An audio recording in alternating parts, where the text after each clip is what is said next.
Sex with a minor girl is considered as rape కాబట్టి తన మీద ఆ కేసు ఫైల్ చేశాం.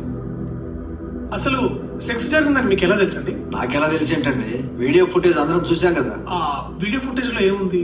అమ్మాయి అబ్బాయి రూమ్ లోకి వెళ్ళి డోర్ క్లోజ్ చేసుకుని 16 నిమిషాల తర్వాత డోర్ ఓపెన్ చేసుకుని బయటకు వచ్చారు. ఓ, సో ఆ 16 నిమిషాల్లో సెక్స్ జరిగిందని మీరు అంటున్నారా? అవును. అసలు సెక్స్ ఎలా జరిగిందండి? సెక్స్ ఎలా జరగటం ఏంటండి?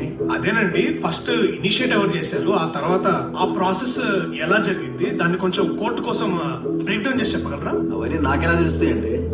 నేనేమన్నా రూమ్ లో చూసానా ఏంటి? మరి ఎవరు చూసారండి? ఎవరు చూడలేదు.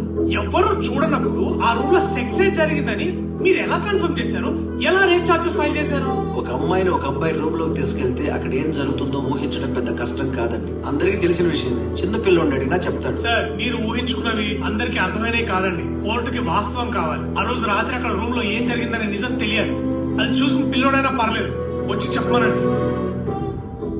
మిలాడ్, మీరు విన్నట్టు సిఐ రమేష్ రెడ్డి గారు మన సొసైటీలో ఉండే ఒక జనరలైజ్డ్ పర్సెప్షన్ గురించి మాట్లాడుతున్నారు. అంటే ఒక అమ్మాయి అబ్బాయి రూమ్ లోకి వెళ్తే అక్కడ ఏం జరుగుతుందో ఒక అజ్యూమ్డ్ రియాలిటీ లేదా ఒక పాపులర్ బిలీఫ్ సిస్టమ్ లో బతుకుతున్నాం మనం అంతా. మిలాడ్, అది తప్పు కాకపోవచ్చు, అలానే అన్నిసార్లు కరెక్ట్ కూడా కాకపోవచ్చు. ఎవరన్నారు 100 మందిలో 90 మంది అది చేసి ఉంటారు అనే స్టేట్మెంట్ లో కూడా 10 మంది చెయ్యరు అనే అర్థం కూడా వస్తుంది కదా యువర్ ఆనర్. ఎస్పెషల్లీ ఈ కేసులో అక్యూజ్డ్ ఇంకా విక్టిమ్ మధ్యలో ఆ రోజు రాత్రి సెక్స్ జరిగిందనేది పూర్తిగా speculation and we can't draw conclusions based on speculations. Sir, incident జరిగిన 48 hours లో మాకు ఇన్ఫర్మేషన్ వస్తే అట్లీస్ట్ ఏ టెస్ట్లు చేయడానికైనా అవకాశం ఉండేది. కానీ ఇన్సిడెంట్ జరిగిన చాలా రోజుల తర్వాత తెలియడం వల్ల ఏ టెస్ట్లు చేయలేకపోయాం సార్. సో మీరే కన్ఫర్మ్ చేస్తారా?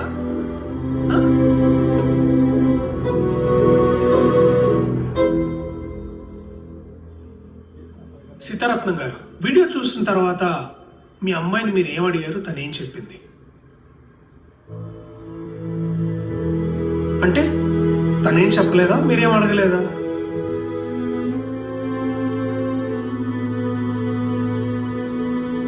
అడగలేదు. అడగలేదు. మీ అమ్మాయిని మీరు అసలు ఏం అడగలేదా? మిలాడ్, వీడియో చూసిన తర్వాత విక్టిమ్ జాబిలిని అసలు ఎవరు ఏమీ అడగలేదు. వీడియో చూడగానే ప్రతి ఒక్కళ్ళు వాళ్ళ కంక్లూజన్స్ వచ్చేసారు. I object your honour. ఆ అమ్మాయిని అడిగితే మాత్రం అమ్మాయి ఏం చెప్తుంది? She is mentally disturbed. ఆ అమ్మాయి చెప్పే ఆన్సర్లు కరెక్ట్ గా ఉండవు. మిలాడ్, ఈ మెంటల్లీ డిస్టర్బ్డ్ గురించి నేను కాసేపు అయిన తర్వాత మాట్లాడతాను. కానీ ఆ రోజు రాత్రి ఏం జరిగిందో కేవలం ఇద్దరే తెలుసు. ఒకరు అక్యూజ్డ్